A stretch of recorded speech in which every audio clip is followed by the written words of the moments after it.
이걸 사실은 이제 구글하고 비슷하게 시작했던 회사가 이 아마존이라는 회사예요.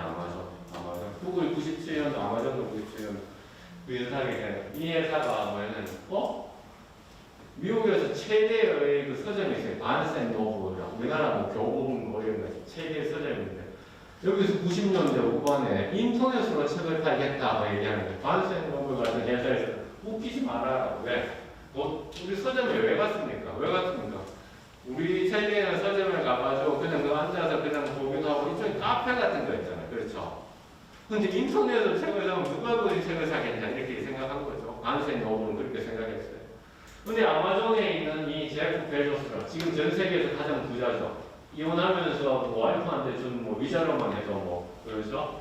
엄청난 돈을 줬던 이 제프 베조스가 뭐 생각? 야 인터넷에서 사람들이 A라는 책을 사면 그 다음에 내가 무슨 책을 살지에 대해서 선생님한테 물어보든지 친구한테 물어보든지 그렇죠? 아니면 가족의 누구 형님한테 물어보든지 누나한테 물어봤는데 인터넷에는 그 물어볼 필요가 없어. 왜? 내가 이 책을 사면서 무슨 책을 살지는 다른 사람들이 이 책을 사면서 어떤 책을 샀는지에 대해서 그 데이터를 갖고 있어. 이거를 추천해 줄 거야 라고 하면서 이것을 비즈니스 모델 특허, 거의 BM 특허라고 얘기하거든요. BM 특허를 내면서 대박이 난 거예요. 왜? 이제 더 이상 누구한테 조언을 구할 필요가 없는 거야. 이제 내가 이 책을 사면서 내가 무슨 책을 또 사야 되지 뭐 사수님이 계시나 물어볼 필요가 없는 거야. 다른 사람들이 무슨 책, 이 추천한 개인화 맞춤화 서비스를 이 제프 베조스의 아마존이 가져가는 그걸 우리가 협업하는 필터링이라고 이렇게 고급 단어를 이제 얘기하거든요. 이게 이제 성공을 하면서 아마존이 전 세계 최고 부자가 된 거죠. 이렇게 하니 이제는 이제 오프라인에서도 이런 게 들어간 거예요. 당신이 이 책을 좋아해? 그러면 다른 책도 이렇게 좋아하게 될 거예요. 이게 이제 소위 말해서 세상을 이제 네트워크로 보는 거예요. 세상을 네트워크로 보는 거예요. 그래서 당신의 친구가 이걸 좋아하니까 당신도 이거 좋아할 거야. 당신의 페이스북 친구가 그렇죠? 이 포스팅에 좋아를 했으니까 당신도 좋아할 거야. 야채 가게에서도 이렇게 적용할 수 있는 거예요. 그러니까 이걸 사는 사람이 오늘 저것도 사가지고 갔으니까 같이 싹 쓸어 놓는 거죠. 그렇죠? 이렇게 적용이 가는 거죠. 이제 디스플레이를 이렇게 하는 거예요. 디스플레이를. 자, 이런 형태로 이제 보는 거예요. 넷플릭스라는 회사가 사실은 이제 아마존에서 많이 배워온 거예요.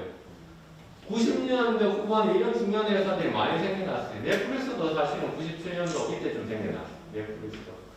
구글도 그렇고요. 아마존도 그렇죠. 그래, 다 90년대 후반쯤. 우리나라는 95년도에 다음 판메일이라는 회사가 이제 생겨났죠. 다음. 근데 다음 판메일이 이제 10년을 잘 가다가 2000년도 이제 넘어가지고 2008년쯤 이때 아이폰이나 이런 스마트 시대가 되면서 네이버한테 자리를 이제 뺏겼는 거죠.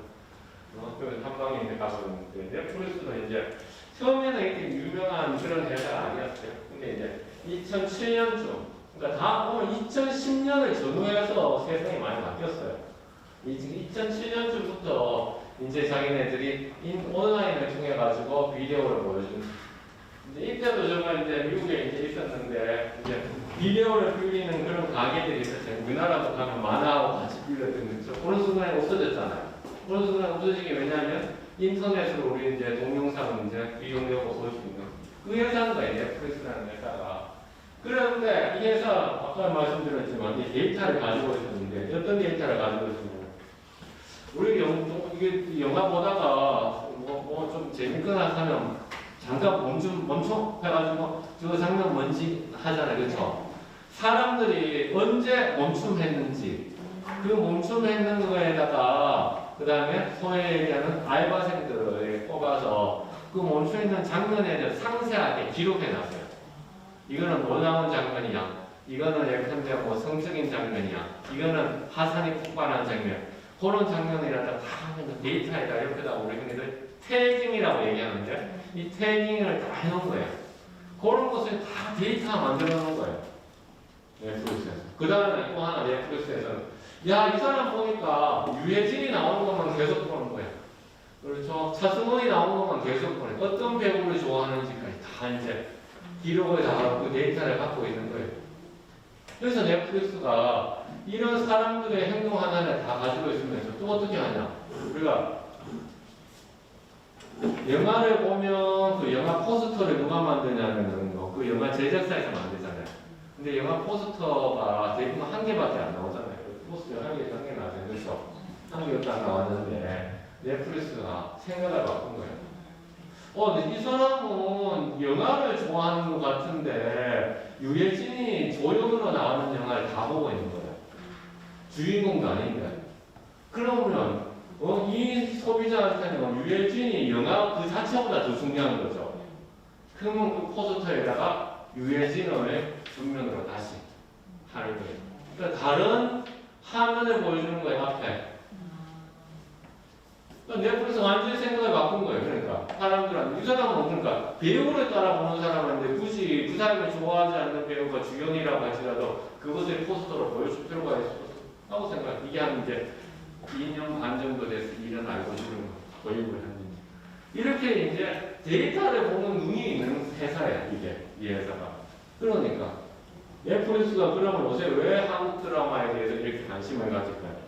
근데 한국 드라마 가운데서 한국에서 시청률만 안 나오는 것도 있잖아요. 넷플릭스가 막 사요. 왜 살까? 아까 보셨잖아요. 웹툰, 동남아시아, 태국 이런 데에서 웹툰이 막 인기가 있었잖아. 이게 뭐냐면 한국 사람들은 인기 없는데 동남아시아한테 인기 있으니까 넷플릭스가 그 데이터를 갖고 있으니까 비싼 돈 주고 막 사는 거예요. 왜? 한국에서도 못 보라도 다른 데서는 못 볼 수 있으니까 회사는 그 데이터를 가지고 있기 때문에. 그러니까 지상파가 왜 안 되느냐? 우리가 원하는 거에 뭔지 모르잖아요. 우리가 원하는 건 뭔지 모르니까 지금 안 되는 거예요. 근데 그것에 또한 데이터로서 넷플릭스는 충분히 활용을 하고 있다는 거예요. 그것을 충분히 활용을 하고 있고 뭘 활용하고 있어요. 그것의 가격 패키지로 해서 저도 넷플릭스를 거의 돈 안 들이고 봐요. 왜냐하면 계정 4개를 묶어서 제 친구가 이제 저한테 계정 1개를 이제 던져줬어요. 그래서 이제 살짝 보고 있는 거거든요. 그걸 공짜로 보는 거랑 마찬가지예요. 그러니까 이렇게 이제 하는 거예요. 그런데 이는 넷플릭스가 앞으로 얘기했지만 97년도에 생겼고 그 10년 뒤 2007년도에 이러한 동영상 스트리밍 서비스를 했어요. 그 당시에 이러한 그 동영상 케이블이라고 얘기하는데요. 미국에서 아주 잘 나가는 회사가 있었어. 그 회사의 대표는 이 사람이 무슨 얘기했냐면 조롱스킨 이런 얘기했어요. 그런 것은 넷플릭스가 하는 그런 비즈니스 모델은 알바니아 군대가 세상을 정복하겠다는 식이 아닌가요? 알바니아들이랑 국가가 못 오는 거죠. 그러니까 그런 조그만 회사가 어떻게 세상을 정복하겠냐라고 얘기를 했는 거예요. 2007년도에. 그랬는데 10년 뒤에 이 회사는 그렇죠. 광가게 매각이 되고 넷플릭스는 그렇죠. 세상을 정복하게 되는 거죠. 그래서 세계가 이렇게 바뀌는 거예요. 세계가 이렇게 바뀌고 있어요. 지금 이렇게 바뀌고 있는 것은 이제 캐치하는 사람들은 이제 그 트렌드에 올라타는 거고요. 캐치 못하면 이제 트렌드에 밀려나는 거예요. 저도 항상 이런 생각해요. 한 번 이제 놓치면 10년이면 놓친다라고 생각하고 있어요. 그러니까 그런 이제 이렇게 40만 번 했는데 그렇게 나와요.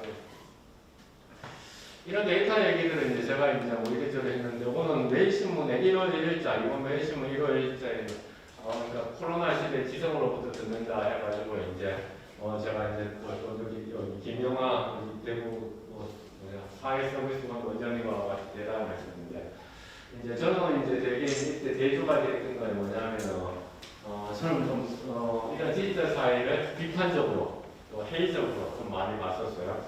왜냐하면 저는 이제 사회학자다 보니까 사회를 그렇게 긍정적인 그런 장밋빛으로만 보면 사회의 이면이 잘 안 보이니까 특히나 문제가 이제 나는 이제 데이터 약자 이 데이터 약자가 뭐냐면 데이터로서 인정을 받지 못하는 계층들 그러니까 데이터에 안 잡혀 있는 사람들 앞서 아프리카 대륙에 재난이 생겼는데 전형적인 도는데 그러니까 저집자 사회에서 모른다고 했잖아요. 왜? 그 사람들이 살고 있다는 데이터가 없으니까 모바일 신호를 통해서 간다는 데이터가 없는 사람들이 있어요. 노숙인, 외국인, 노동자 이런 사람들이 있어요. 이 사람들 존재가 없기 때문에 이 사람들한테 어떤 정책도 할 수가 없어요. 이런 사람들만 있을까요? 그렇지 않아요. 배달의 민족에서 구매를 많이 하는 사람들, 배달의 민족에서 구매를 거의 안 하는 사람들, 그럼 배달의 민족에서 누구를 우선시켜야겠어요? 구매를 많이 하는 사람들을 무슨 식이죠? 그런 사람들이 데이터랑 차곡차곡 쌓이겠죠? 그렇게 되면 그런 사람들을 위해서 좋은 정책을 하기에 더 편리하겠죠. 그렇죠? 그럼 데이터가 쌓이지 않는 사람들, 어떤 사람들? 구매력이 없는 사람들, 그렇죠? 또 그런 걸 잘 이용하지 않는 사람들.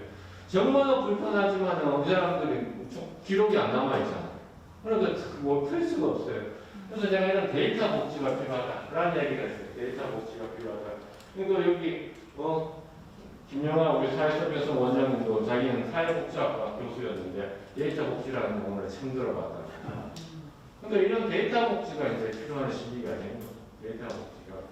데이터 복지의 가장 원천적인 건 뭐였어요? 우리 대부분 와이파이가 정말 늦게 됐잖아. 그렇죠? 서울 가면 그냥 제주도 가면 와이파이 막 터졌잖아. 근데 대구 같은 경우 어떻습니까? 데이터가 없어가지고 내가 쓰고 싶어도 못 쓰잖아. 그렇죠? 이 데이터 복지에 사실은 가장 밑에 근간이 그런 거예요. 데이터가 아까우니까 내가 어디 접속하고 싶어도 마음껏 접속을 못하고.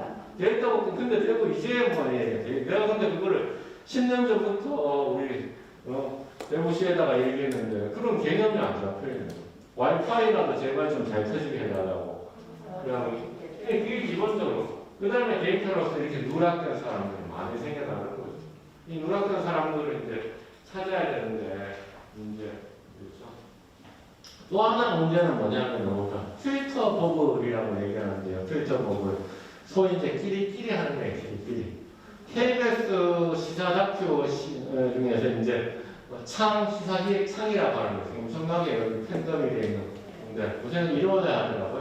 시사기획창에서 이제 지난번에 저한테 이제 인터뷰 좀 하자 그래서 나 코로나여가지고 서울에 못 간다 그래서 휴대폰으로 이제 촬영해가지고 지상파에서 그러니까 휴대폰으로 촬영해가지고 인터뷰했었는데 필터보고 이게 무슨 필터보냐면 추미애 씨하고 이제 윤석열 씨하고 이제 추미애를 지지하는 사람들하고 윤석열을 지지하는 사람들이 그러니까 내가 지지하는 사람들에 대한 동영상만 계속 보게 되는 거예요. 왜?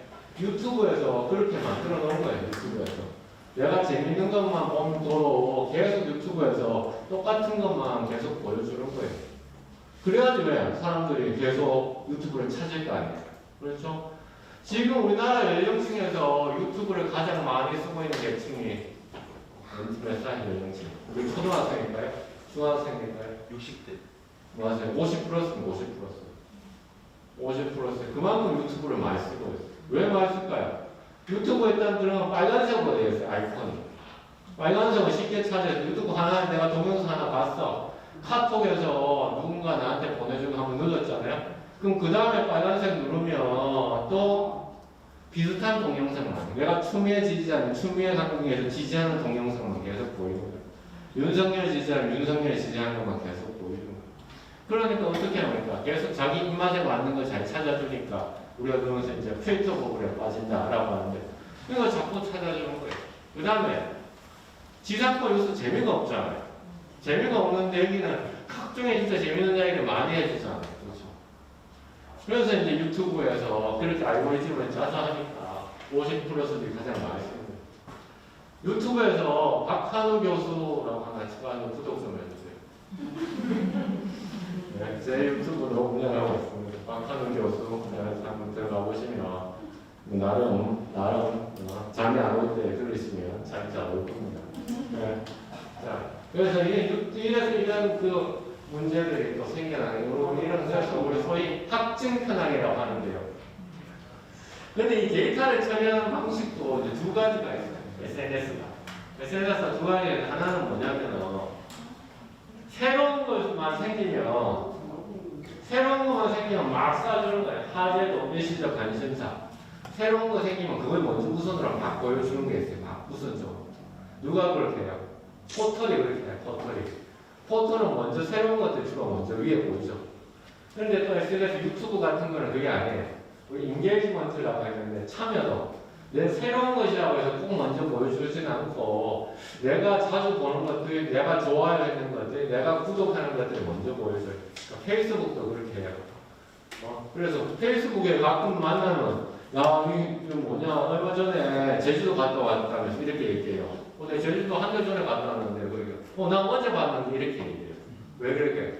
그냥 그 사람하고 내하고 그렇게 페이스북에 자주 교류 안 한다든가. 아니면 갑자기 한 달 전에 제가 제주도 갔다 오는 포스팅이면 사람들이 거기다 댓글을 많이 남기면 한 달 뒤에 노출을 막 시켜주는 거예요. 무슨 말인지 알겠죠? 그래서 이렇게 가녀도 참여도에 따라서 먼저 노출시켜주는 게 이제 페이스북이라든가 유튜브. 그러나 먼저 새로운 게 나타나면 막 빨리 보여주는 건데 포털들이 좀 그렇게 하는 편이에요.